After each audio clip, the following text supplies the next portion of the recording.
ഇടയ്ക്ക് ഒന്നായി വന്ന് സ്വതിക്കായി മാറിടുന്നു.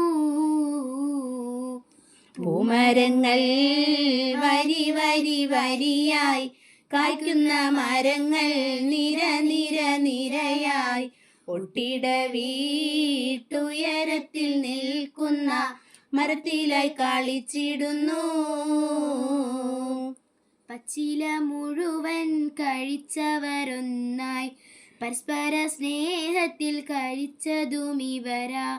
ഹതിരലായി ദൂതത്തന്നുറങ്ങി സ്വദിക്കത്തിനായി ജറാദന്നലഞ്ഞു. ജറാദിന്റെ കളികൾ രസിച്ചതും ഇവിടം, ഫറാശത്തായി വിരിഞ്ഞതും ഇവിടം. പൂമരങ്ങൾ വരി വരി വരിയായി കായ്ക്കുന്ന മരങ്ങൾ നിര നിര നിരയായി ഒട്ടിട വീട്ടുയരത്തിൽ നിൽക്കുന്ന മരത്തിലായി കളിച്ചിടുന്നു.